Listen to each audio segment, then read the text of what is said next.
አምላካችን እግዚአብሔር ቸር ደግ አምላክ ነው። እግዚአብሔር አምላክ የተባረከ ይሁን።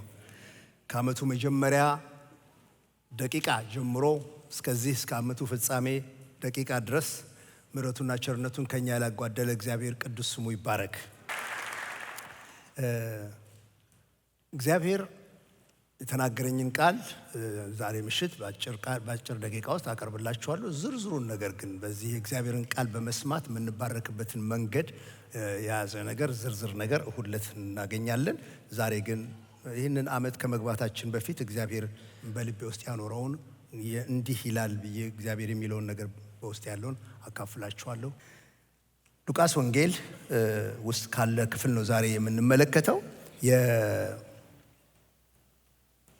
ከዛ በፊት አንድ ታሪክ ብናገር ደስ ይለኛል። ኢትዮጵያ ውስጥ በአገልግሎት ምክንያት በምዘዋወርበት ጊዜ አንዳንድ ከተማዎች ስገባ የተለመደ ነገር ስለሆነ አንዳንድ ከተማዎች ቀን ደህና ሲሯሯጡ ላይፍ ኖሮት ህይወት ኖሮት የነበረው ከተማ እየመሸ ሲሄድ ለትንሽ ደቂቃ መብራቱ ይመጣና ከዛ መብራቱ እልም ድርግም ይላል እና በቃ ይጠፋል።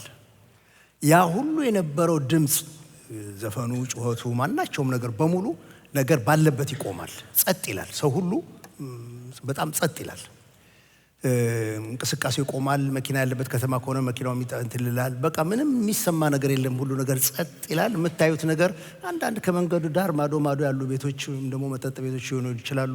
ትንሽ ፋኖስ ነገር ወይም ሻማ ነገር፣ ትንሽ ብርሃን ነገር ብቻ ነው የምታዩት እንጂ ሁሉ ነገር እንዳለ ጸጥ ነው የሚለው እና ለስንት ጊዜ እንደሚቆይ አይታወቅም። አንዳንድ ጊዜ ሲጠበቅ በቃ መሸ፣ እንግዲህ ደህና ዶር ይባላል። እኩለ ሌሊት ይሆናል። በቃ ሁሉም ያለበት በር እየዘጋ ይተኛል ማለት ነው። አንዳንድ ጊዜ ግን ድንገት ይመጣል። 2 ሰዓት 3 ሰዓት በቃ በኋላ ሲመጣ እልልታው፣ ፉጨቱ፣ ድምፁ፣ ማስተጋባቱ፣ ይሄ እንግዲህ ገጥሟችሁ የምታውቁ ከሆነ እናንተ ታውቁታላችሁ። ጨለማ የሚፈለግ ነገር ስላይደለ ብርሃን ቀዶ ሲገባ ትልቅ ደስታ ነው ያለው። የሁሉ ሰው ፌሽታ ነው። በአንድ መብራቱ ሲመጣ አንድ አምፖል ያለው ቤትም ይሁን 40 አምፖል ያለው ቤትም ይሁን ሁሉም እኩል አንድ ላይ ሆ ብለው ያፏጫሉ፣ ደስ ይላቸዋል። የእግዚአብሔር ቃል እንደሚነግረን የሰው ልጅ ከባድ ጨለማ ውስጥ ነው የኖረው። ከዘፍጥረት ጀምሮ የምናነበው ታሪክ ነው። ኃጢአት ወደዚህ ዓለም ሲገባ፣ በኃጢአት ምክንያት ሞት ሲገባ ጨለማ ነገሰ። የሞት ፍርሃት ነገሰ። በእውነቱ ጨለማ ሰውን ከሰው እንደሚለየው ኃጢአትና ሞት ከእግዚአብሔር ጋር የነበረውን ህብረት ሁሉ ስላበላሸ፣ ሰው እርስ በርሱ ያለውን ህብረት ሁሉ ስላጠፋው አስፈሪ የሆነ ጨለማ ውስጥ ሰው ወደቀ። ከዛን ጊዜ ጀምሮ መቼ ይሆን ብርሃን የሚመጣው ብሎ ይጠብቃል እና እግዚአብሔር ተስፋ ሰጥቶ ስለነበረ ወደ ተስፋው እስኪደረስ ድረስ የተስፋው ቃል ፍጻሜ ጊዜው ዘመኑ እስኪደርስ ድረስ እግዚአብሔር በማቆያ ስርዓት የመቅደሱን ስርዓት ሰጥቷቸው ካህናቶችን ሰጥቶ ነቢያቶችን እየላከ ተስፋው እስኪፈጸም ድረስ መብራቱ እስኪመጣ ብርሃኑ እስኪመጣ ያስጠብቅ ነበር። በተለይ ጌታችን ኢየሱስ ክርስቶስ ሊመጣ የነበረበት የመጨረሻው 400 ዓመት አንዳንድ ጊዜ አይን ቢወጉ የማይታይበት ጨለማ እንደምትሉት ወይ መጽሐፍ ቅዱስ የሚዳሰስ ጨለማ ብሎ እንደሚለው አይነት ነገር በጣም ድቅድቅ ጨለማ በምድር ላይ የወደቀበት ጊዜ ነበር። ያም ለ400 ዓመት ነቢይ አይናገርም፣ ቃል የለም፣ ድምፅ የለም። የቤተ መቅደሱ እንኳን ስርዓት እንደ ነገሩ የተበለሻሸበት፣ እስራኤል ወደ ምርኮ ኮበለለበት፣ ምንም ነገር የሚደመጥ የሌለበት ነበር። በሰው በነቢይም በኩል ቢሆን በመላክ እግዚአብሔር ጸጥ ያለበት ያ ድቅድቅ ጨለማ ነበር። ልክ 400 ዓመት የጨለማው ጊዜ ሲያበቃ መጀመሪያ መልአክ መጥቶ ዘካርያስ የሚባለውን ካህን በመቅደስ ውስጥ በተራው ቀን ገብቶ ሲያገለግል ተገለጠለት እና ይሄ እሱም በእርጅናው ከሚስቱ ጋራ በሕግና በጽድቅ በትክክል ይኖሩ የነበሩት ግን ሳይወልዱ የነበሩትን ጸሎት ሰምቶልሃል፣ ልጅ ታገኛለህ አለው። ታሪኩን አሳጥርላችኋለሁ። እሱም ለማመን ስላቃተው ዱዳ ሆኖ ነው ከዛ ከአገልግሎት ስፍራ የወጣው። ግን እግዚአብሔር እንደ ቃሉ ደግሞ በመላክ የመጣውን ቃል አጸናው። ባለቤቱ ኤልሳቤጥ ጸነሰች። ከ6 ወር በኋላ እንደገና መልአክ ተላከ። ምክንያቱም አሁን እግዚአብሔር ሊጎበኝ የወደደበት ጊዜ ስለሆነ ጸጥታውን የሚሰብር ትልቅ ነገር እግዚአብሔር ሊያደርግ የፈቀደበት ጊዜ ላይ ስለተደረሰ አሁን መላእክት እኮ ዝጉን አየር እየጣሱ መምጣት ጀመሩ፣ እየተላኩ መምጣት ጀመሩ። የእግዚአብሔር ነገር እግዚአብሔር እንዲህ ይላል የሚል ድምፅ መምጣት ጀመረ። አሁን ደግሞ እግዚአብሔር ሊጎበኝ የወደደበት ጊዜ ስለነበር በናዝሬት ወዳለችው ወደ ማርያም ተላከ። አነጋገራት። ያለ ወንድ ፈቃድ እንደምትወልድ የልዑል መንፈስ እንደሚጸልላት ከሷ የሚወለደው የልዑሉ የእግዚአብሔር ልጅ እንደሚሆን ነገራት። አመነች። አያችሁ፣ እግዚአብሔር በሚጎበኝበት ጊዜ መንገድ አለው። የሚያምኑ ሰዎች አሉት፣ የሚዘጋጁ ሰዎች አሉት እና አመነች። እንደ እግዚአብሔር ቃል ሕፃኑ ኢየሱስ ተወለደ። ዛሬ የማካፍላችሁ ክፍል ያለው ሉቃስ ምዕራፍ 1 ላይ ነው ያለው።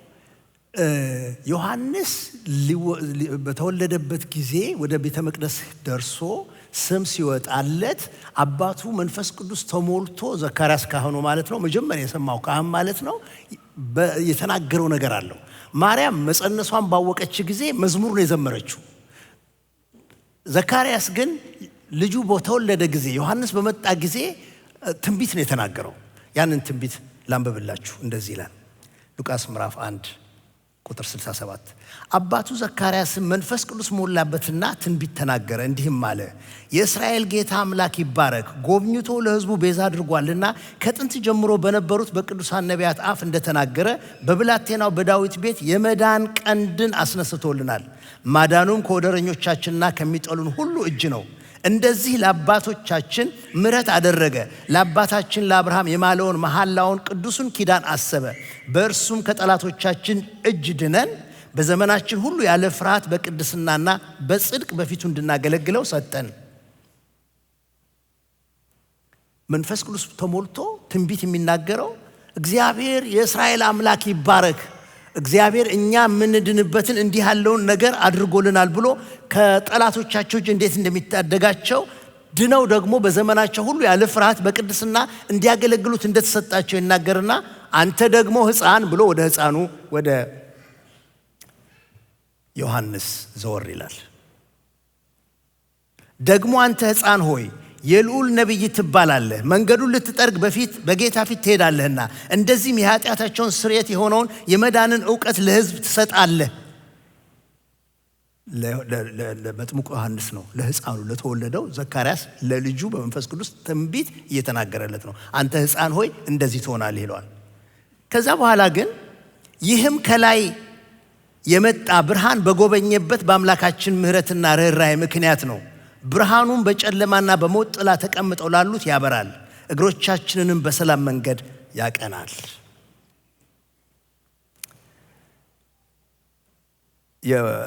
ዋናው ሐሳብ ያለው በአምላካችን ምሕረትና ርኅራኄ ምክንያት በጨለማና በሞት ላሉት የሚያበራ እግሮቻችንም ወደ ሰላም የሚያቀና የሚመራ ከላይ ብርሃን ወጥቶልናል ነው የሚለው። ብርሃን ወጥቶልናል። ብርሃን ወጣልን። እነዚያ የነገርኳችሁ ከተማ ውስጥ ያሉ ሰዎች በቆጣሪ ተመጥኖ ለምትመጣ ለዛ ብርሃን እልል ያሉ ከጮሁና ካፏጩ፣ እኛ ከሰማይ ለመጣው ብርሃን እጅግ ደስተኞች ልንሆን ይገባናል። በጣም ኤክሳይትድ ልንሆን ይገባናል። የምነግራችሁ ያለው ብርሃን ወጣልን ነው። ዘካርያስ ትንቢት ሲናገር ልጁን ይዞ የተናገረውን ነገር በትክክል እንስማ። እንደዚህ ነው የሚለው፣ አንተ ደግሞ ሕፃን ሆይ ይልና አንተ ነቢይ ትባላለህ፣ እሱ ግን ልዑል ይሆናል። አንተ በፊቱ የሄድክ መልእክት ታቀርባለህ፣ እሱ ግን በተጠረገለት መንገድ ሁሉ እያዩት ይመጣል። አንተ እንደ መልእክተኛ ለሕዝቡ የመዳንን ዕውቀት ታካፍላለህ፣ በማን በኩል እንደሆነ ትመሰክራለህ፣ እርሱ ግን ሕዝቡን ከኃጢአታቸው ያድናቸዋል ብሎ ይናገራል። አይገርም? ብዙ ዓመት ጠብቆ ያገኘውን ሕፃን ይዘውና በመንፈስ ሆኖ ሲነግረው በፍጹም አንተ እሱን አይደለህም፣ ካንተ በኋላ የሚመጣ አለ፣ አንተ እሱን አይደለህም፣ አንተ የልዑል ነቢይ ነህ፣ እሱ ግን ልዑል ነው። አንተ መንገድ ጠራጊ ነህ፣ እሱ ግን አንተ በጠረከው መንገድ ላይ ሁሉ እያዩት የሚመጣ ነው። አንተ ለሰዎች የንስሐን መንገድ ታሳያቸዋለህ፣ እሱ ግን ኃጢአታቸውን ይቅር የሚል ከኃጢአታቸው የሚያድናቸው አዳኛቸው ነው። ብሎ ነው ትንቢት የተናገረው። ቁጥር 78 እና 79 እንደገና አንብቡ። ይህም ከላይ የመጣ ብርሃን በጎበኘበት በአምላካችን ምሕረትና ርኅራኄ ምክንያት ነው። ብርሃኑን በጨለማና በሞት ጥላ ተቀምጠው ላሉት ያበራል፣ እግሮቻችንን በሰላም መንገድ ያቀናል። ያ ሕፃን አደገ፣ መጥምቁ ዮሐንስ አደገ። መጥምቁ ዮሐንስ ተብሎ በምድረ በዳ እየጮኸ ንስሐ ግቡ እያለ እየተናገረ መጣ እና ብዙዎች መሲሁ መሰላቸው። ብዙዎቹ የሚጠበቀው እሱ መሰላቸው። ብዙዎቹ ይህን ሁሉ ጸጥታ የጨለማ ዓመት ውስጥ ሰብሮ የመጣ እግዚአብሔር እንዲህ ይላል ብሎ የሚናገር የሆነ የመጣላቸው መሰላቸው እና ማነህ አንተ ብለው ሲጠይቁት ደጋግሞ እሱ በግልጽ ነው የተናገረው። እንደውም ዮሐንስ በወንጌሉ ሲጽፍ ከእግዚአብሔር የተላከ ስሙ ዮሐንስ የሚባል አንድ ሰው ነበረ። ሁሉ በእርሱ በኩል እንዲያምኑ ስለ ብርሃን ይመሰክር ዘንድ ለምስክር መጣ። ስለ ብርሃን ሊመሰክር መጣ እንጂ እሱ ራሱ ብርሃን አልነበረም ብሎ ይናገር። ጨለማውን የሚሰብር ብርሃን እሱ ሳይሆን ከሱ በኋላ የሚመጣው የሚወለደው እንደሆነ ስለ ብርሃን እየመሰከረ መጣ። እዚህ ጋር አላቆያችሁም እንጂ ዮሐንስ ራሱ ደጋግሞ ማነህ አንተ ሲሉት እኔ እሱን አይደለሁም ብሎ ነው የሚናገረው። የጫማውን ጠፍር እንኳን ልፈታ የማይገባኝ ከኔ በኋላ ይመጣል፣ ከኔ ይልቅ ይበረታል ብሎ ይናገር ነበር። ከላይ የሚመጣ ብርሃን ይለዋል ቁጥር 78 ላይ ከላይ የመጣ ብርሃን። ወገኖች ሆይ ብርሃን ወጥቶልናል። ከላይ የሚመጣ ብርሃን ዘካርያስ የሚያበስረው ስለ ኢየሱስ ክርስቶስ ነበር። ይሄ ከላይ የመጣው ብርሃን ብሎ የሚናገረው ስለ ኢየሱስ ክርስቶስ ነው። ይሄ ደግሞ ከትንቢት ጋር አብሮ የሚሄድ ነው። ዘኍልቍ ምዕራፍ 24 ቁጥር 17 ላይ እንደዚህ ይላል ነብዩ ሲናገር፣ አየዋለሁ አሁን ግን አይደለም፣ እመለከታለሁ በቅርብ ግን አይደለም። ከያዕቆብ ኮከብ ይወጣል፣ ከእስራኤል በትር ይነሳል፣ የሞዓብን ማዕዘኖች ይመታል፣ የሴትንም ልጆች ያጠፋል። አይሁድ ብዙ ዘመን የተጠባበቁትን በትንቢት የተነገረለት ብርሃን ከላይ የሚመጣው አየዋለሁ ከያዕቆብ ኮከብ ይወጣል የተባለለት እሱ እየተጠበቀ መጣ። መጠበቅ እስኪነጋ መጠበቅ ቀላል አይደለም። በቅርብ ቀን ልጆቻችን ጋር ሄደን ነበር ዴንቨር እና እኔ ማለዳ ተነስቼ ለዝግጅት እንዲረዳኝ መጽሐፍ ቅዱሴን እያነበብኩ አልነጋም። በጣም ማለዳ ነው እና ከልጆቻችን ልጆች አንዱ ጁዳ በቃ አለቀበት መሰለኝ እንቅልፉ። ገና ሳይነጋ እሱ መጣ ወደ ታች፣ እኔ ተቀመጥኩበት ሳሎን መጥቶ ግራምፓ አለኝ ቴሌቪዥኑን ሊከፍት ፈልጉ። you have to wait the sun has to rise መንጋት አለበት አይሆንም አልኩት። ቁጭ አለ ሄዶ ቴሌቪዥኑ ፊት ለፊት አንድ ደቂቃ 2 ደቂቃ 3 ደቂቃ በኋላ መልሶ ግራምፓ what time is it ይላል። not yet እንደገና ደግሞ ከትንሽ ደቂቃ በኋላ ይመጣና ግራምፓ ይላል። መጠበቅ በጣም ከባድ ነው። እና በመስኮት በኩል ሄዶ ሻተሩን አንስቶ ሲያየው ጨለማ ነው። ፀሐይ አልወጣችም፣ ብርሃን አልመጣም፣ አልነጋም። መጥቶ ይቀመጣል፣ ሄዶ ያየዋል እና መጨረሻ ላይ ወገግ ብሎ ሲመጣ ማለዳው ጨለማውና ምድር ሲላቀቁ ብርሃን መግባት ሲጀምር መጥቶ ወራባውት ነው አለ መስኮቱን ከፍቶ። ያ ብዬ ስለው ሶፋውን የመዝለል ያህል ነው ተራምዶ የሄደው ቴሌቪዥኑን ለመክፈት። ጨለማን መጠበቅ መታገስ ከባድ ነገር ነው። ከዚህ ዓመት ጨለማ በኋላ ነው አሁን ዘካርያስ የሚናገረው ከላይ የመጣ ብርሃን። ስምዖን የሚባል ሰው እንደነበር ታስታውሳላችሁ። በቤተ መቅደስ ማዳኑን የሚጠባበቅ እሱ ሕፃኑን ኢየሱስን ተቀብሎ ምን አለ? ይህ ለአሕዛብ ሁሉን የሚገልጥ ብርሃን ለእስራኤልም ክብር ነው ብሎና ኢየሱስ ሕፃኑን ታቅፎ ስምዖን ይሄ ለአሕዛብ ሁሉን የሚገልጥ ብርሃን ነው ይለዋል። ይሄ ስሙ ምስክርነት ነው። ለዚህ ነው ጌታ ኢየሱስም እሱ እኔ ነኝ ብሎ ዮሐንስ ወንጌል ላይ ወደ 7 ታገኛላችሁ የሱ አይ አም ብሎ የተናገራቸውን አንዱ የሚለው ምዕራፍ 8 ቁጥር 12 ላይ ደግሞም ኢየሱስ እኔ የዓለም ብርሃን ነኝ፣ የሚከተለኝ የሕይወት ብርሃን ይሆንለታል እንጂ በጨለማ አይመላለስም ብሎ ተናገራቸው። ለሰው ሁሉ የሚያበራ እግዚአብሔር የሰጠው ብርሃን ኢየሱስ ክርስቶስ ነው።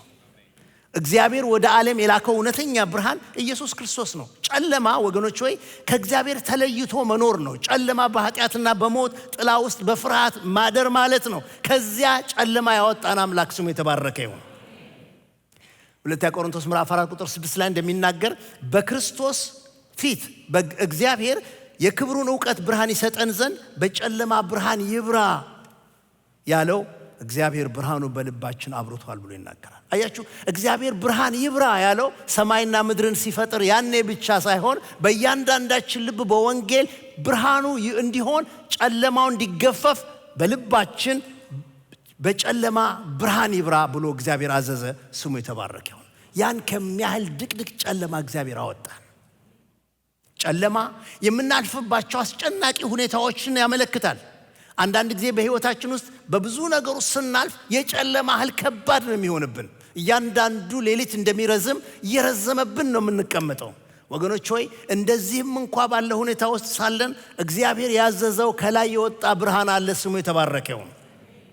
ሚክያስ ምዕራፍ 7 ቁጥር 8 እንደዚህ ይላል፣ ጠላቴ ሆይ ብወድቅ እነሳለሁና በጨለማ ብቀመጥ እግዚአብሔር ብርሃን ይሆንልኛልና በእኔ ላይ ደስ አይበልሽ ብሎ ይናገራል። ብርሃን ወጥቶልናል። ኢየሱስ ክርስቶስ ጌታችን ወደኛ መጥቷል። ክርስቶስ በእምነት በመንፈስ ቅዱስ በልባችን አድሯል። አሁን እኛ በጨለማ የምንኖር፣ በጨለማ የምንመላለስ፣ በጨለማ ፍርሃት የምንቀመጥ ሳንሆን አሁን እኛ በእርሱ ብርሃን የምንመላለስ የብርሃን ልጆች እንድንሆን ከጨለማ ወደሚያስደንቅ ብርሃን ያሻገረን የእግዚአብሔር ልጆች ነን። የእግዚአብሔር ስም የተባረከ ይሁን። ሲጮክ ብላችሁ ብርሃን ወጥቶልኛል በሉ። እንደገና ከላይ ብርሃን ወጥቶልኛል በሉ እስቲ።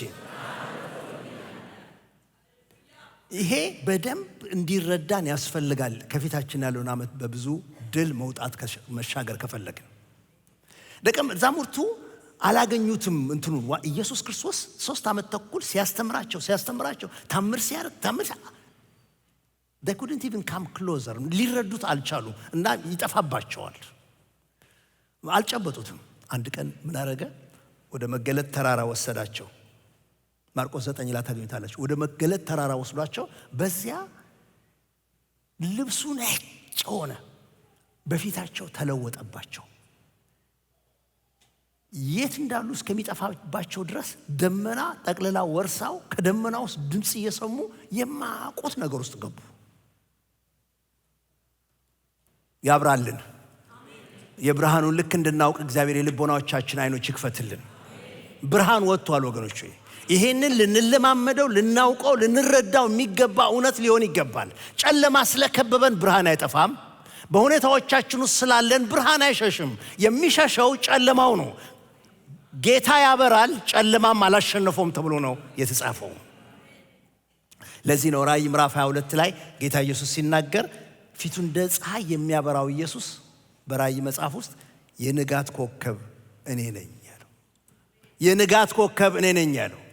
ወደ ውጭ ልወጣ ነው። ሲያንን ሻማ ምንድነው የምትሉት? ወይም ሻማን ወይም ደግሞ ቶርቹ ምንድነው?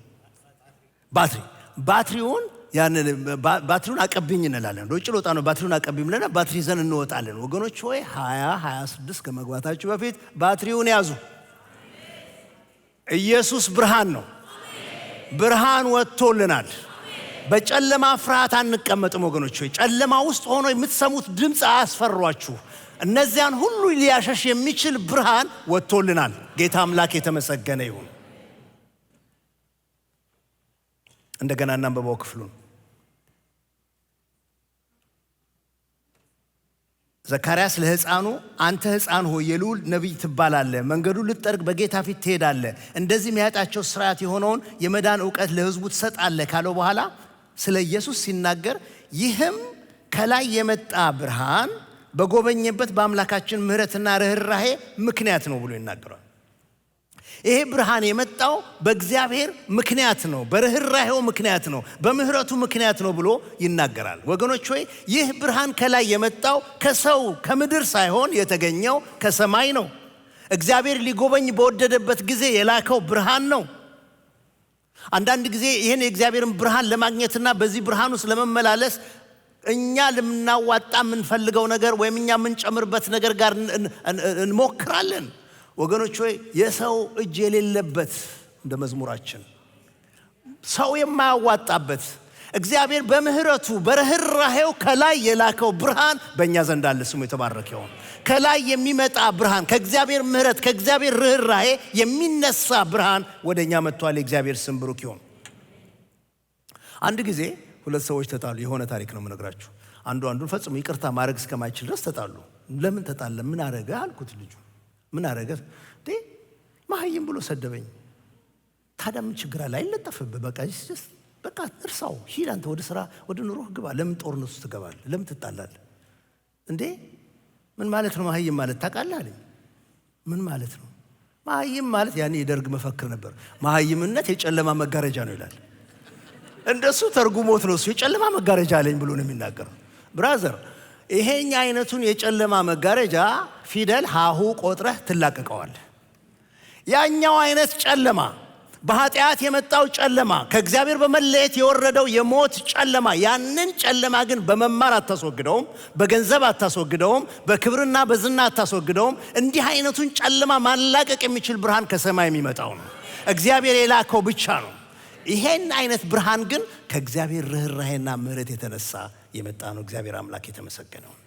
ጌታ ራሱ ብሏል። ዮሐንስ ወንጌል ምዕራፍ 12 ቁጥር 46 ላይ በእኔ የሚያምን ሁሉ በጨለማ እንዳይኖር እኔ ብርሃን ሆኜ ወደ ዓለም መጥቻለሁ ብሎ ይናገራል።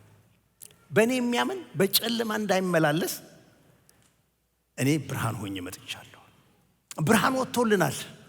ብርሃን ወጥቶልናል ወገኖች።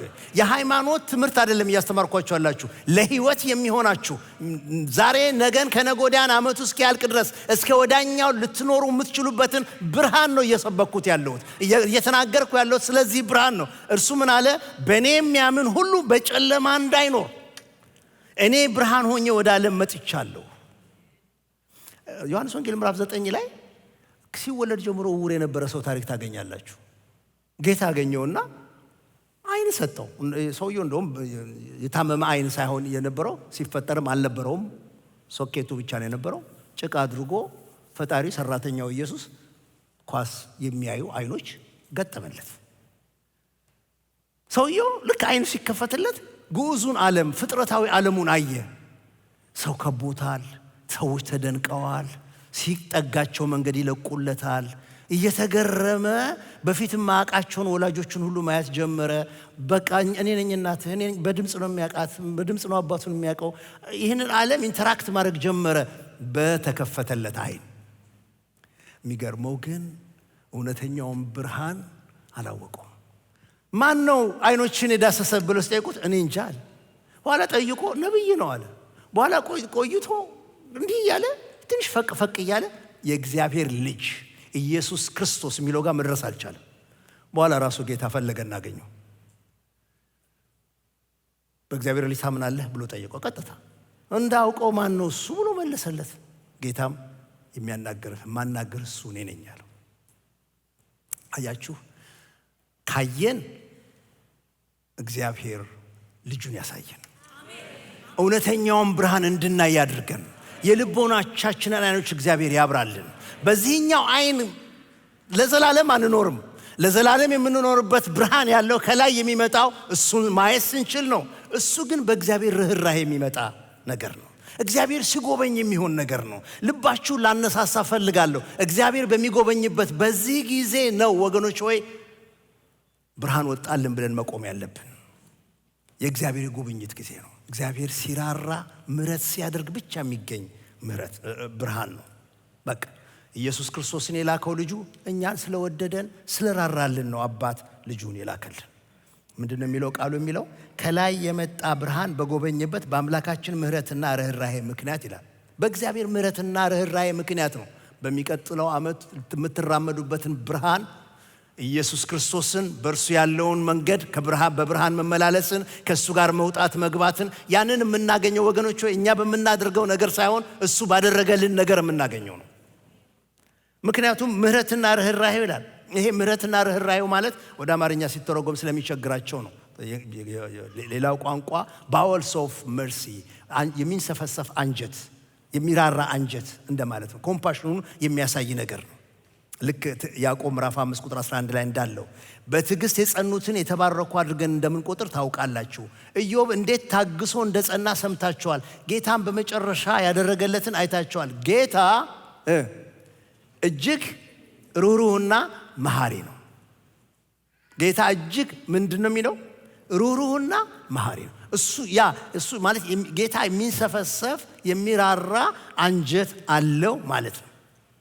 የተለየ አንጀት አለው፣ የሚራራ የሚምር። አያችሁ፣ በብርሃን የምትመሩበት ምክንያት፣ ብርሃን ወደ እናንተ የመጣበት ምክንያት፣ ብርሃን ለኛ ከላይ የወጣልን ምክንያት ወገኖች ሆይ ስለሰራ ነው አይደለም፣ ስላደረግነው ነገር አይደለም፣ እንዲና እንዳ ስላስቆጠርን አይደለም። በእግዚአብሔር የሚንሰፈሰፍ አንጀት የሚራራ አንጀት ምክንያት ሆኖልናል። የጌታ አምላካችን ስም ብሩክ ይሁን። ኤፌሶን ምዕራፍ 2 ቁጥር 4 እና 5 እንደዚህ ይላል፣ ነገር ግን በምህረቱ ባለጠጋ የሆነ እግዚአብሔር ለኛ ካለው ከታላቅ ፍቅሩ የተነሳ፣ እግዚአብሔር ላንቺ ካለው ከታላቅ ፍቅር የተነሳ፣ በምህረቱ ባለጠጋ የሆነ እግዚአብሔር ላንተ ካለው ታላቅ ፍቅር የተነሳ ብርሃን ወጥቶልናል። ከታላቅ ፍቅሩ የተነሳ ብርሃን ወጥቶልናል። በፍጹም በፍርሃት የምንኖረው ህይወት አይደለም የተሰጠን። ከፈራን ቅዱሱን ፍርሃት እግዚአብሔርን እየፈራን እንጂ ሞትና ሲኦልን እየፈራን እንድንኖር አያስፈልግም። ጨለማና በጨለማ ውስጥ ኦፕሬት የሚያደርጉትን እየፈራን እንድንኖር አያስፈልግም። ሰው እየዞረ በዚህ ዘመን እየዞረ እንዲህ አይነት ነገር ተደግሞብሃል፣ እንዲህ አይነት ነገር ተሰርቶብሃል፣ እንደሰርቶብሃል በፍርሃት እንዲኖር ነው እየተደረገ ያለው። በፍጹም ጨለማውን አትፍሩ፣ ምክንያቱም ብርሃን ወጥቶልናል። በፍጹም ጨለማ ጠብቆ ድቤ ሲደበድብ ከበሮ ሲመታ የሚውለውን የሚያድረውን አትፍሩ። የሚፈራ እግዚአብሔር ብቻ ነው። እግዚአብሔር ብርሃን ነው። እግዚአብሔር ደግሞ ብርሃን ነው። የአምላካችን የእግዚአብሔር ስም ብሩክ ይሁን። ምንም አይነት መርገብ በእኔ ላይ የማይሰለጥንበት ምክንያት፣ ምንም አይነት የአጋንንቶች ሴራና ደባ በእናንተ ላይ የማይሰለጥንበት ምክንያት ብርሃን ከላይ ስለወጣላችሁ ነው። ብርሃን ከላይ ስለወጣ የጌታ አምላካችን ስም ብሩክ ይሁን። ብርሃን ወጣልን በሉ እስቲ። ብርሃን ወጣልን በሉ እስቲ። ቅድም በቀረቡት የድራማና ስነ ጽሁፍ ፕሮግራሞች ውስጥ ብርሃን የሚለው ነገር ደጋግሞ ሲናገሩት ገረም ነበር። የጌታ መልእክት ነው። ብርሃን ወጥቶልናል። ይሄ ብርሃን የወጣው ከርህራሄው የተነሳ ከምህረቱ የተነሳ ነው። በጌታ በኢየሱስ ክርስቶስ ስም ልባርካችሁ። እግዚአብሔር ይባርክህ፣ ይጠብቅህ። እግዚአብሔር ፊቱን ያብራልህ፣ ይራራልህ። እግዚአብሔር ፊቱን ይመልስልህ፣ ሰላሙን ይስጥህ። ብርሃን ከላይ ወጥቶልናልና ከዓመቱ መጀመሪያ እስከ መጨረሻው ድረስ ይቅደማችሁ፣ ይከተላችሁ፣ ጨለማው ያገኛችሁ። የእግዚአብሔር ፊት ብርሃን በእናንተ ላይ ያብራ። ከምን የተነሳ? ከምህረቱ ከርህራሄው የተነሳ። ትልቁ ጥያቄ ይሄ ብርሃን መጥቶ ምን ያደርግልናል? ይሄ ብርሃን ወጥቶ ምን ያደርግልናል? ዘካርያስ ነው ያለው። ከረጅም ጨለማ ጊዜ በኋላ ብርሃን ከላይ ወጣልን ብሎ የሚናገረው ምን ሊያደርግ ነው የሚለው? ቁጥር 78 እና 79 እንደገና እናንብበው። ብርሃኑን በጨለማና በሞት ጥላ ተቀምጠው ላሉት ያበራል፣ እግሮቻችንን በሰላም መንገድ ያቀናል። ይሄ ብርሃን በጨለማና በሞት ጥላ ላሉት ያበራል። ይሄ ብርሃን ያበራል። ይሄ ብርሃን እግሮቻችንን በሰላም መንገድ ያቀናል። ጌታ አምላክ የተመሰገነ ይሁን። ወገኖች ሆይ ይሄ ብርሃን ያበራል። ምን መንገድ እንደምትመርጡ የምትጨነቁ ከሆነ አትጨነቁ። ብርሃን በእናንተ ላይ ወጥቷል። በየትኛው አቅጣጫ መሰማራት እንዳለባችሁ የምትታወቁ ከሆነ ምን አይነት ውሳኔ ለመወሰን የምትጨነቁበት ነገር ካላችሁ እናንተ የእግዚአብሔር ልጆች፣ የእግዚአብሔር ወገኖች በእግዚአብሔር ቃል እነግራችኋለሁ፣ ብርሃን በላያችሁ ላይ ወጥቷል። ይሄ ብርሃን ያበራላችኋል። እንዴት እንዲሆን አላውቅም፣ ነገር ግን እግዚአብሔር በክርስቶስ ኢየሱስ በመንፈስ ቅዱስ በእግዚአብሔር ቃል ያበራላችኋል። ትክክለኛውን ምርጫ እንድትመርጡ፣ ትክክለኛው መንገድ ውስጥ እንድትገቡ፣ ከእግዚአብሔር ጋር ተስማምታችሁ አረማመዳችሁ በብርሃን እንዲሆን ብርሃን የሆነ አምላክ በላያችሁ ላይ ብርሃኑን ያበራል። የእግዚአብሔር ስም ብሩክ ይሁን። ድሮ መዝሙር ነበረኝ፣ የቆምኩበት ረግረግ ስፍራ ልረግጠው ስሻ ልቤ እየፈራ የሚል አንድ መዝሙር ነበር። አሁን አልዘምረውም። ብርሃን ስለወጣልኝ የምትሄዱበትን መንገድ ታውቃላችሁ፣ የምትቆሙበትን መንገድ ታውቃላችሁ፣ የምትወስኑትን ውሳኔ ታውቃላችሁ። ምክንያቱም ብርሃን በላያችሁ ላይ ስለወጣ የእግዚአብሔር የአምላካችን ስም ብሩክ ይሁን። ከምን የተነሳ? ከርህራሄው ከምሕረቱ የተነሳ ብርሃን ስለወጣ። ጌታ ኢየሱስ ሉቃስ ምዕራፍ 4 ላይ መቅደስ ወደ ምኩራብ ሄዶ ለመጀመሪያ ጊዜ ምኩራብ ጋር ሄዶ ጥቅልል መጽሐፍ ሰጡት። ገልጦ ሲያነበው ከኢሳይያስ መጽሐፍ አወጣ። ያወጣበትን ክፍል ሲያነበው የእሱን ጆብ ዲስክሪፕሽን እሱ ሊሰራው የመጣበትን ነገር ነው ሉቃስ ምዕራፍ 4 ላይ የሚናገረው። እንደዚህ ይላል፣ የነቢዩንም የኢሳይያስን መጽሐፍ ሰጡት። መጽሐፉንም በተረተረ ጊዜ የጌታ መንፈስ በእኔ ላይ ነው፣ ለድሆች ወንጌልን እሰብክ ዘንድ ቀብቶኛልና፣ ለታሰሩት መፈታትን፣ ለዕውሮች ማየትን እሰብክ ዘንድ፣ የተጠቁትንም ነፃ አወጣ ዘንድ፣ የተወደደችውንም የጌታን ዓመት እሰብክ ዘንድ ልኮኛል ተብሎ የተጻፈበትን ስፍራ አገኘ። እርሱም ዛሬ ይህ መጽሐፍ በጆሮአችሁ ተፈጸመ ይላቸው ጀመረ። ለምንድን ነው የሚመጣው ይሄ ብርሃን? ለድሆች ወንጌል እንዲሰበክ፣ ለታሰሩት መፈታት እንዲሰጥ፣ ለዕውሮች ማየት እንዲሆን፣ የተጠቁትንም ነፃ እንዲያወጣ፣ የተወደደውን የጌታን ዓመት የጉብኝቱን ዘመን ይሰብክ ዘንድ። በቃ ብርሃኑ የሚመጣው ለዚህ ነው ወገኖች ሆይ፣ ሌላ አይደለም። በእናንተ ላይ የወጣው የእግዚአብሔር ብርሃን ይህንን በሕይወታችሁ ያደርገዋል። ብርሃን ይመራናል ስንል ምን ማለታችን ነው? ልክ ጌታችን ኢየሱስ ክርስቶስ እረኛ መንጋውን እንደሚመራ እመራለሁ እንዳለ ብርሃኑ ይመራናል ማለት እረኛው ይመራናል ማለታችን ነው። ዮሐንስ ወንጌል ምዕራፍ 10 ቁጥር 14-15 መልካም እረኛ እኔ ነኝ፣ አብ እንደሚያውቀኝ እኔም አብን እንደማውቀው የራሴን በጎች አውቃለሁ፣ የራሴን በጎች ያውቁኛል እንደሚል እረኛው መንጋውን እንደሚመራ ይመራናል። ይመራናል ወገኖች ሆይ፣ ከእንግዲህ ወዲህ የጨለማ ፍርሃት የለም። በጨለማ የሚኖር የሚሄድበትን እንደማያውቅ ሰው አይደለንም። እረኛችን ይመራናል። ብርሃን በላያችን ላይ ስለወጣ እረኛችን ይመራናል። ዓለሙ ሁሉ በጭንቀት ቢሆን፣ ዓለሙ ሁሉ በጥበት ቢሆን፣ ምን ይሻላል የሚልበት ምጥ ውስጥ እንኳን ቢገባ ወገኖች ሆይ፣ አንተ በክርስቶስ ኢየሱስ ደም የተዋጀ የእግዚአብሔር ሕዝብ ሆይ፣ እግዚአብሔር እንደዚህ ይላል፣ ብርሃን ባንተ ላይ ወጥቷል።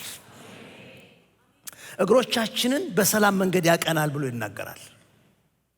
እረኛ መንጋውን እንደሚመራ ወደ እረፍት ውሃ እንደሚያመጣቸው እንዲሁ ከላይ የሚመጣው ብርሃን እግሮቻችንን በሰላም ያቀናል፣ ይመራናል፣ ዳይሬክት ያደርገናል። በሰላም መንገድ። የምን አይነት መንገድ? በሰላም መንገድ። ከእግዚአብሔር ጋር በሰላም በምንሆንበት መንገድ፣ ከሰው ጋር በሰላም በምንሆንበት መንገድ፣ ከራሳችንም ጋር በሰላም በምንሆንበት መንገድ፣ አእምሮን ሁሉ የሚያልፍ የክርስቶስ ኢየሱስ ሰላም ልባችንን በሚጠብቅበት በዚያ ሰላም እግዚአብሔር መንገዳችንን ይመራናል። በሰላም ወዳለበት መንገድ ይመራናል። ወገኖች ሆይ፣ የምንታወክበት ፍርሃት እሱ እግዚአብሔር ለኛ የሰጠን አይደለም። ጨለማው የሚወረውረው ፍላጻ ነው። እግዚአብሔር ግን በብርሃኑ ሰላምን ይሰጣል። እግዚአብሔር ግን በብርሃኑ ይመራናል ወገኖች ሆይ። እግዚአብሔር ግን በሚያስደንቅ መንገድ እረኛ ጣልቃ እየገባ መንጋውን እንደሚያሰማራ ያሰማራናል። መንገዳችንን ጌታ ያቀናልናል። የእግዚአብሔር አምላካችን ስም ብሩክ ይሁን።